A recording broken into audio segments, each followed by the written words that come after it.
Gracias por continuar con nosotros en Despierta RD. Nosotros nos trasladamos a este set para estar un poquito más cómodos y continuar con nuestros resúmenes. Ahora vamos a ver en el aspecto internacional qué está pasando.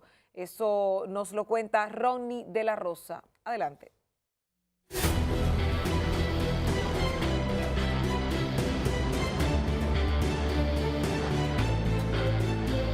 El gobierno peruano anunció que acatará la resolución judicial que anuló este miércoles el indulto humanitario otorgado al expresidente Alberto Fujimori y ordenó que sea capturado para su ingreso a prisión.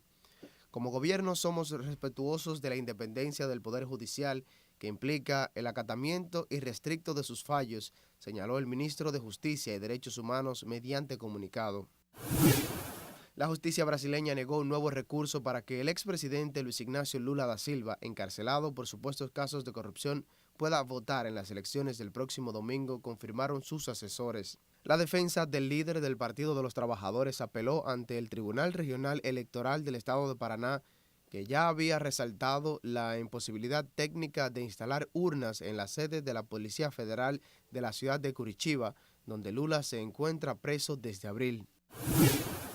Un juez argentino resolvió elevar a juicio oral una causa contra la expresidenta y actual senadora Cristina Fernández y sus hijos, Máximo y Florencia, por supuestas maniobras de lavado de dinero mediante empresas familiares, informaron fuentes judiciales este miércoles. La medida fue aprobada por el juez Julián Ercolini, quien pidió que se sienten en el banquillo a más de una veintena de personas, entre ellas el empresario Lázaro Báez, quien se encuentra en prisión preventiva desde el 2016, además de sus hijos, también acusados de estar involucrados en la supuesta red ilícita. El arzobispo de Santiago de Chile, cardenal Ricardo Esati, optó por guardar silencio en su comparecencia ante el fiscal regional de Holguín, Emiliano Arias, que lo citó como imputado por el presunto encubrimiento de abusos sexuales cometidos por miembros del clero. Esati, una de las figuras más influyentes dentro de la Iglesia Católica chilena, llegó a la sede de la Fiscalía Regional en la ciudad de Rancagua, a 90 kilómetros de Santiago, en medio de una gran expectación por parte de los medios de comunicación, y se retiró menos de una hora después, sin realizar declaraciones a la prensa. El gobierno de Estados Unidos anunció este miércoles que acabará con el Tratado de Amistad, Relaciones Económicas y Derechos Consulares firmados con Irán en 1955 en el marco de la tensión entre ambos países. El secretario de Estado de Estados Unidos, Mike Pompeo, anunció en rueda de prensa la eliminación del tratado que había sido utilizado por el Ejecutivo iraní para argumentar distintas violaciones por parte del gobierno del presidente estadounidense Donald Trump en la relación bilateral. Para Despierta RD, Ronnie de la Rosa.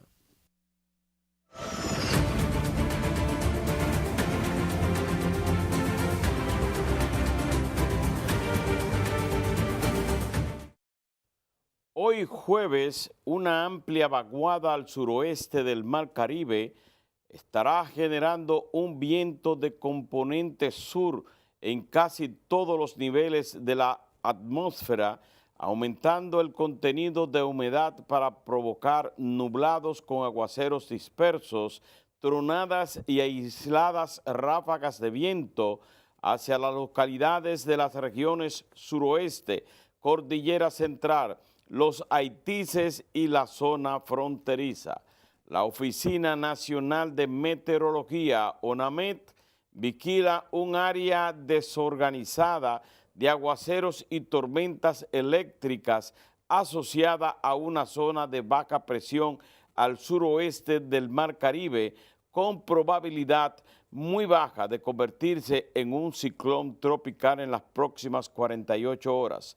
La Oficina Nacional de Meteorología le está dando un estricto seguimiento a la evolución y desarrollo de este sistema. Estas fueron las informaciones de meteorología y escuchaba al ministro de Agricultura decir que la República Dominicana tiene que prepararse para para una sequía que se espera en los próximos 3 años y que hay que comenzar a ahorrar este líquido, el agua, porque se va a necesitar una sequía que no ocurría desde hace mucho tiempo. Y yo recuerdo una sequía hace unos 7 años atrás, que fue terrible aquí en la República Dominicana. Entonces hay que prepararse para eso. Miren, señores, yo quiero aprovechar y tocar un tema que a mí me toca de cerca porque es la generación joven la que está siendo más afectada. Y es el uso de un artefacto de origen oriental denominado juca.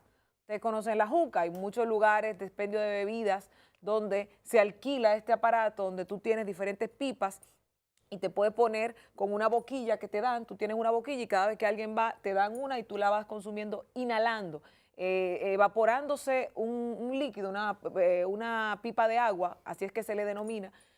Como decía, es de origen oriental, pero ya se ha internacionalizado, ya ha llegado aquí a América Latina, ya llegó a la República Dominicana desde hace más de 10 años.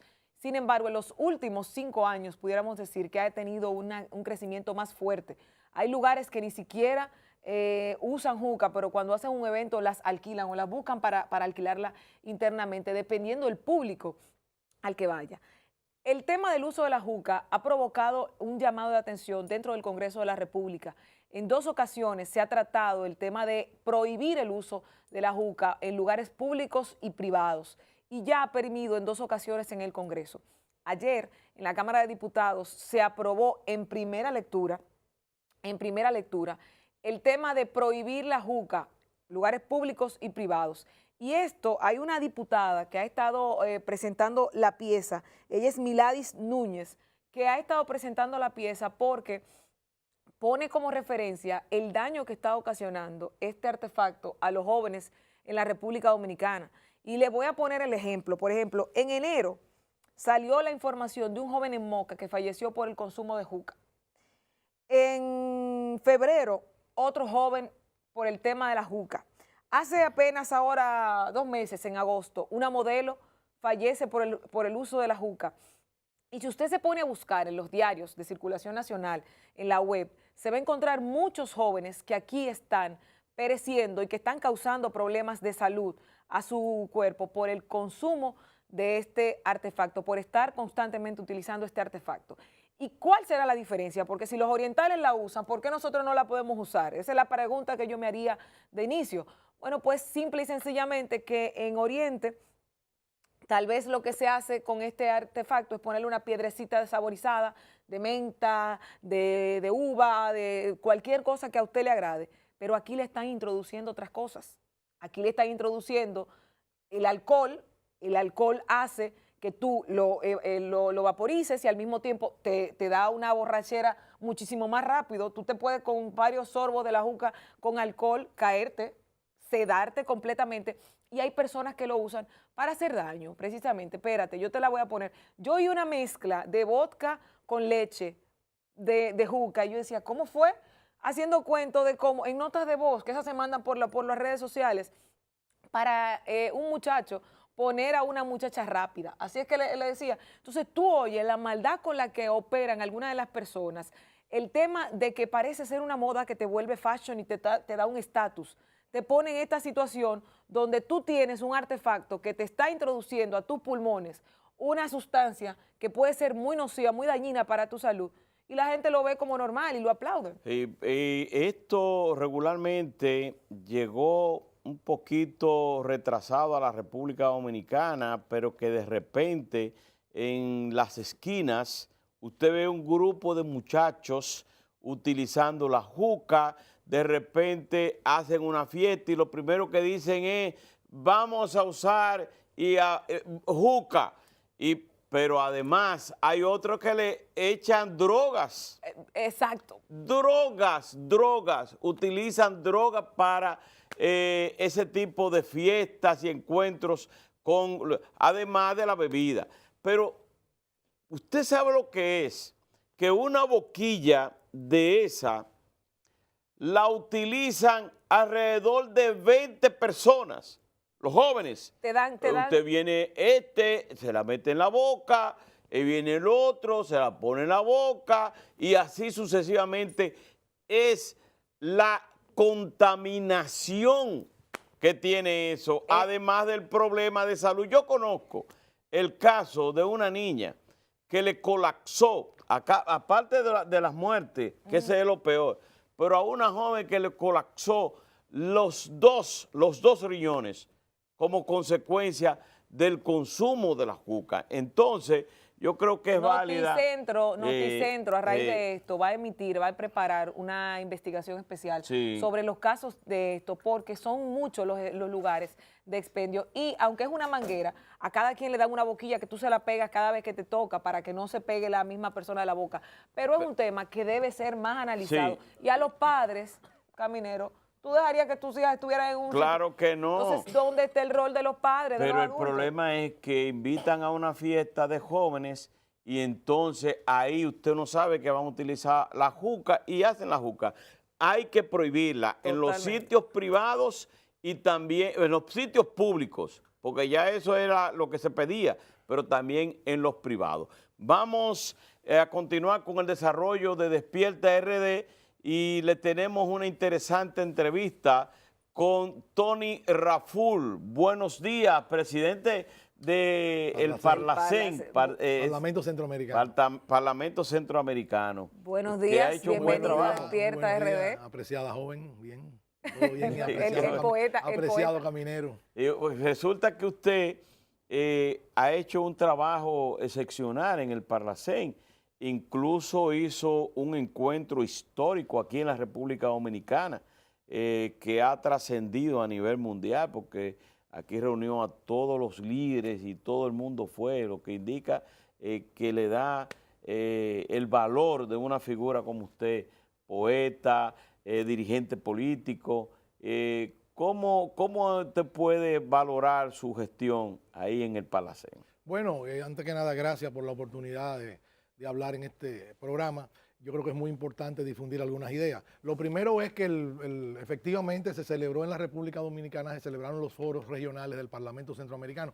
Para los amigos que no están muy enterados de lo que es el Parlacén, así rápidamente, el Parlacén es la sumatoria de 6 estados en la actualidad, pero a la vez es un organismo creado a la luz de la creación a la vez del sistema de integración centroamericana, lo que llaman la cumbre de presidentes, que son 8 presidentes de países centroamericanos y la República Dominicana.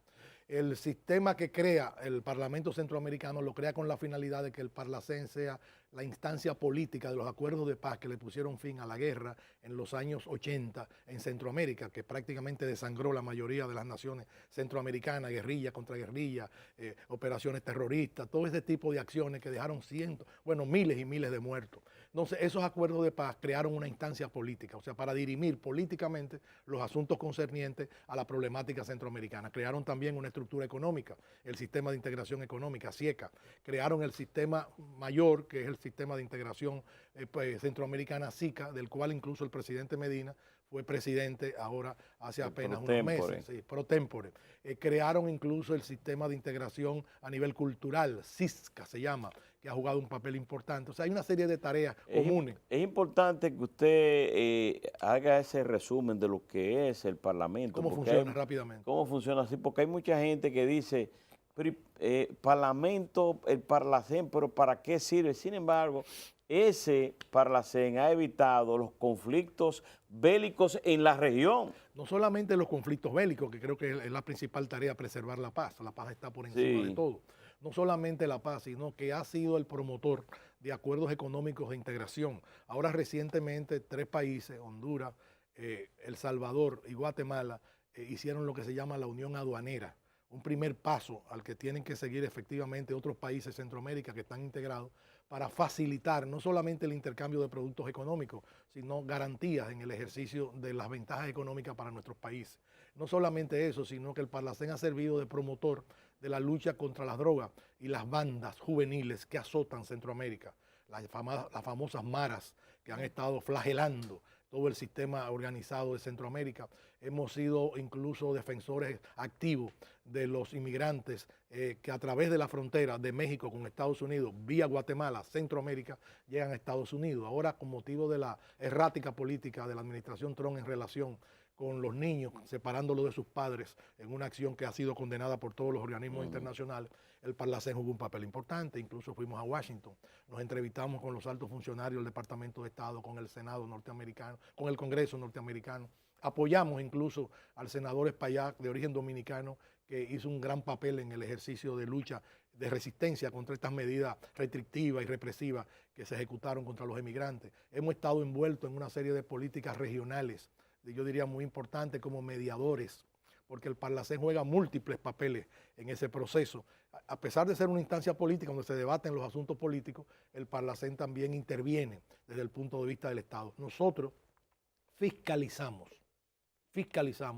todos los organismos internacionales de Centroamérica.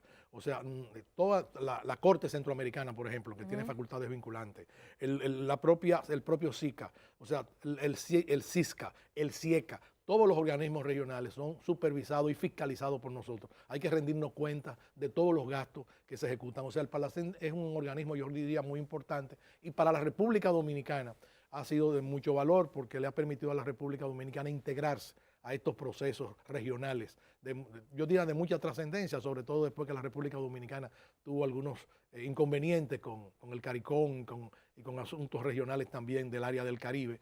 Dimos un paso positivo, yo creo que eso hay que reconocerlo y yo creo que eso es importante durante la administración del presidente Fernández. Yo creo que es importante y fue apoyada luego por la administración del presidente Mejía y por el presidente Medina, que ha sido un soporte importante del Parlamento Centroamericano o de la existencia del Parlamento Centroamericano. Los foros aquí en República Dominicana contribuyeron, digamos, a que la gente percibiera una imagen diferente del Parlamento Centroamericano.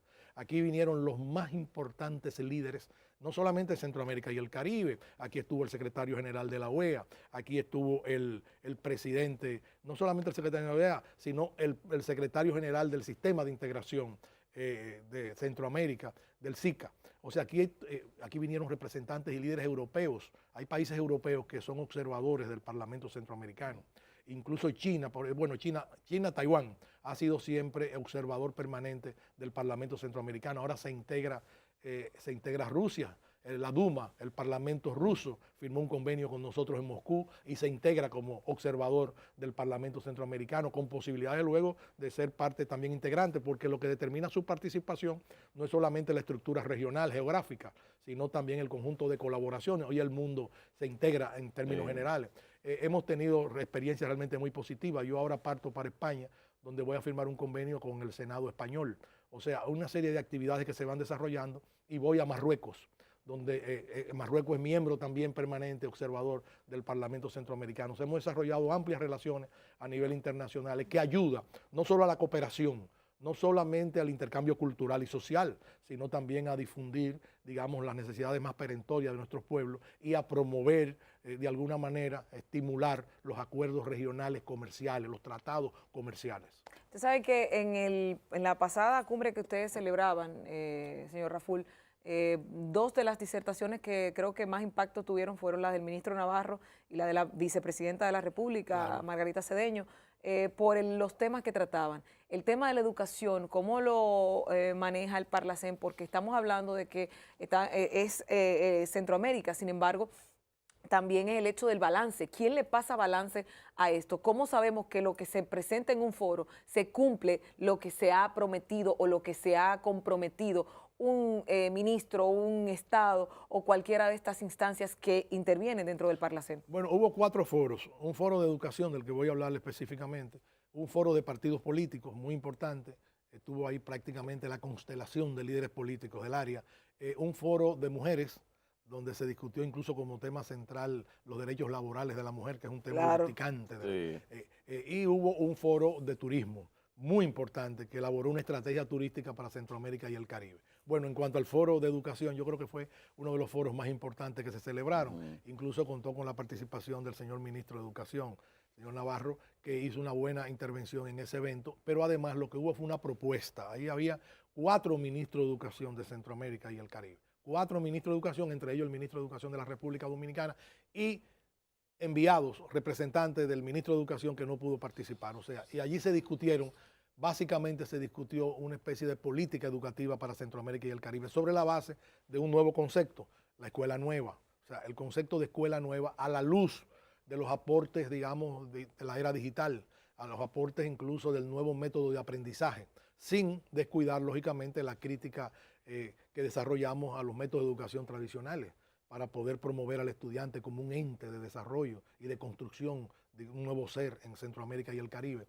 Y allí se discutieron todos esos procesos. Las conclusiones en la que luego de una ardua discusión se pusieron de acuerdo todos los representantes de los Ministerios de Educación y representantes de organizaciones educativas de Centroamérica y de República Dominicana. O sea, no solamente fue la voz oficial de los ministerios, sino la voz de los grupos organizados a nivel cultural y a nivel educativo. Fue muy positiva. Los resultados han sido enviados, han sido remitidos a los diferentes ministerios y al Parlacén le corresponde darle seguimiento a los puntos aprobados para el cumplimiento de las tareas, incluso con modificaciones constitucionales a nivel de los congresos, para lograr que esas acciones que allí se propusieron tengan realidad tangible, o sea, se materialicen. O sea, nosotros tenemos un compromiso. Es la primera vez que el Parlacén realiza un foro sobre educación. O sea, nunca en los años que tiene el Parlacén se ha abocado a una discusión clara sobre los problemas actuales, que son problemas vivos. El problema educacional es el problema fundamental para la formación de nuevas sociedades. El Foro de las Mujeres, tal como usted ha dicho, tuvo la participación de doña Margarita, la actual doña Margarita Cedeño de Fernández, vicepresidenta de la República, con una importantísima exposición que ella hizo como conocedora del problema laboral de las mujeres en la República Dominicana. Críticas hizo bastante incisivas sobre la situación a veces de desamparo, incluso desamparo legal, jurídico, que tiene la mujer en nuestro país, no solamente en nuestro país es reflejo de una descomposición general que hemos asumido a través del tiempo.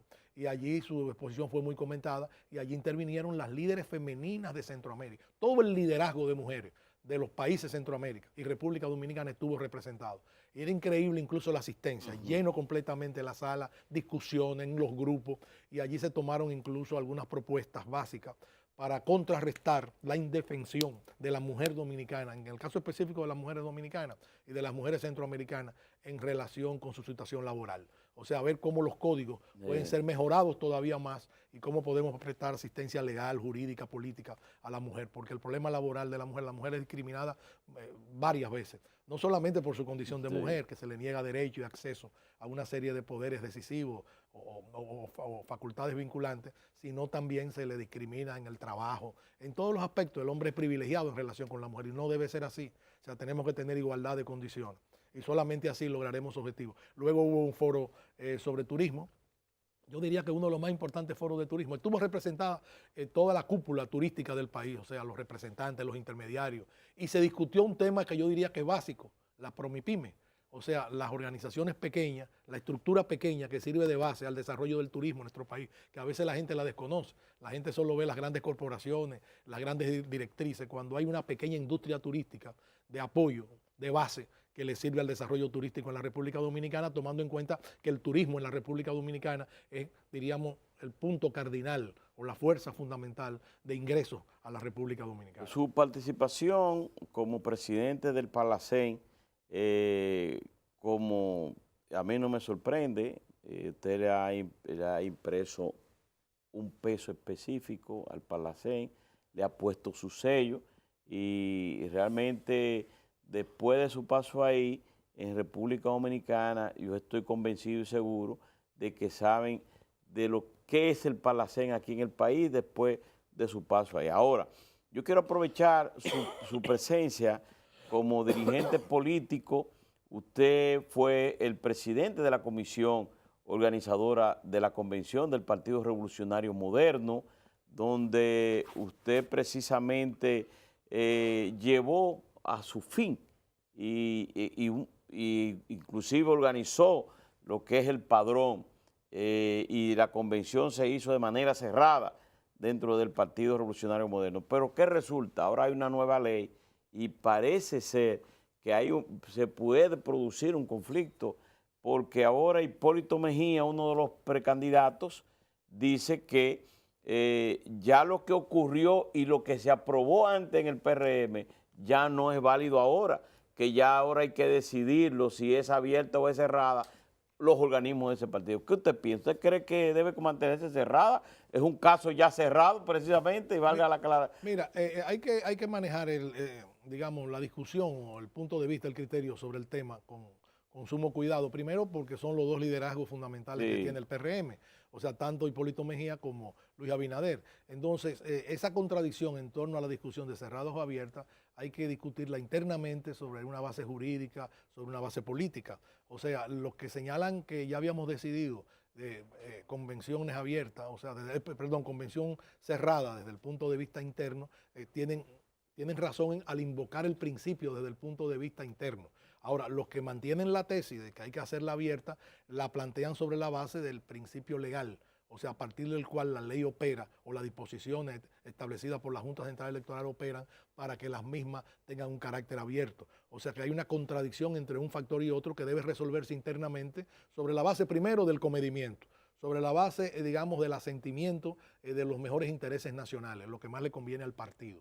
O sea, yo he jugado un papel de mediación, si se quiere, en el proceso interno del PRM y aspiro a seguir contribuyendo a ese proceso de unidad, porque entiendo que el PRM tiene que garantizar su unidad para ser un factor decisivo en el proceso electoral de las elecciones del próximo 2020. Entonces, ninguna contradicción, por más, digamos, antagónica que pueda presentarse en un momento determinado, puede influir de manera, digamos, negativa en el proceso posterior de la escogencia presidencial en la República Dominicana. Tenemos dos magníficos líderes y candidatos reconocidos por la sociedad, tanto Hipólito como Luis. Entonces, lo que hay que ponerse de acuerdo. Yo soy partidario de llegar a acuerdos y de ponernos de acuerdo con una posición unitaria en torno al problema. O sea, que la discutamos y que podamos establecer el camino a seguir. O sea, no tomo posición. Quiero decir algo. Habló del padrón.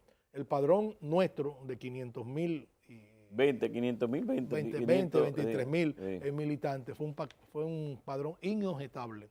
O sea, las discusiones que se pudieron crear en el proceso convencional, lo cual es normal en una lucha desgarradora y sobre todo cuando prima el ego, o sea, la necesidad de ser escogido entre cientos imagínense, de militantes, de miles de militantes. Pero el padrón no hubo una sola queja de una persona que fuera a votar el día de la votación o en las elecciones que fueron diferidas, la escogencia diferida, que dijera que no estaba su nombre. Un padrón, y a partir de ese padrón, entonces hemos abierto ahora las inscripciones para hacer otro padrón, ahora con el pueblo. O sea, más amplio, porque ese no fue el padrón de los simpatizantes del PRM, sino de los militantes del PRM. Hay un refrán que dice, una frase que dice, el buen hijo a su casa vuelve. Sí. Es así que dice, ¿verdad? En la pasada cumbre que usted realizó, sí, una de las portadas que trajo todos los periódicos de circulación nacional fue el encuentro entre Hipólito Mejía y Miguel Vargas. Todo el mundo decía qué va a pasar cuando se encuentren y ellos simple y sencillamente se saludaron, se apretaron manos y demás, conversaron y continuaron. Se pudiera dar el caso en una posibilidad tal vez remota, pero ya que el PRD dice que irá solo y es el origen del PRM, ¿se pudiera dar el caso de que se volviera a esa casa y de que se unieran esas figuras? Sí, yo siempre he manifestado... Porque usted dice que usted es parte de la conciliación. Siempre. Y puede ser que usted sea el que intente tejer eso para que se haga un verdadero bloque opositor al gobierno. Siempre. Yo soy un estudioso, digamos, del proceso histórico del Partido Revolucionario Dominicano que da origen al PRM.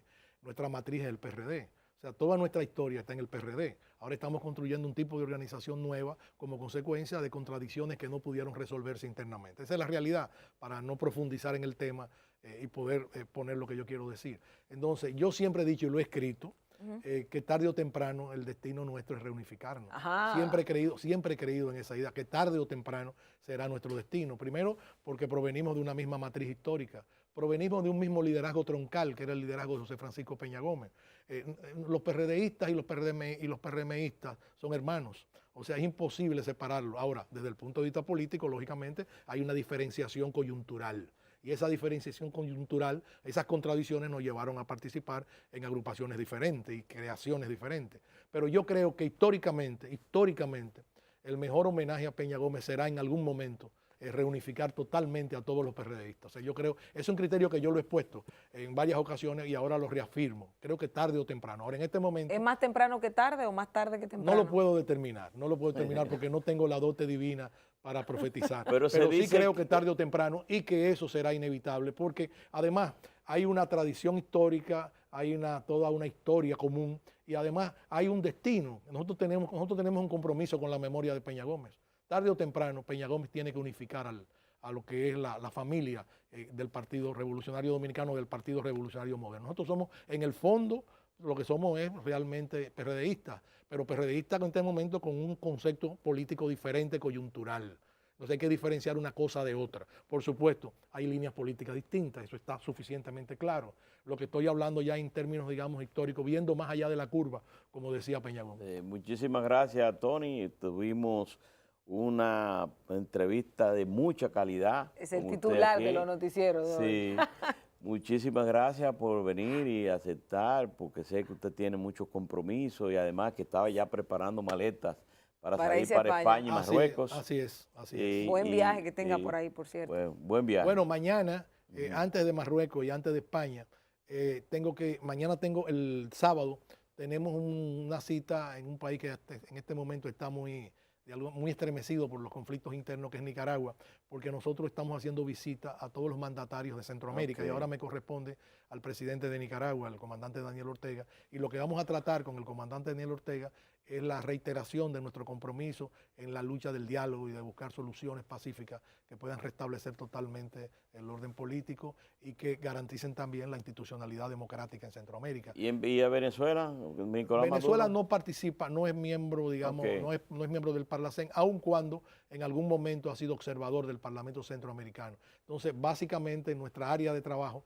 son los países centroamericanos y, por supuesto, la República Dominicana. Bueno, pues Muchísimas le gracias. tocará venir luego de esa travesía para que nos informe qué habló con Será Ortega un honor. en el Sí. tema de Caminero Nicaragua. y yo somos viejos compinches históricos, Sí, así eso que es así. él sabe que me puede llamar en cualquier momento y usted es una dama que yo siempre he admirado y apreciado por su Muchísimas- talento, por su muchísimas capacidad gracias. y por su belleza. Ay, Dios, Ah, gracias, muchísimas gracias, gracias. don Tony. Muchísimas gracias a ustedes, amigos televidentes, por mantenerse en Despierta RD, en convertirnos como parte de su casa, ser referentes y además de ponernos en el rating de la preferencia. Muchísimas gracias. Los convocamos para mañana a las 6 de la mañana en esta nueva jornada de Despierta RD. Mañana viernes.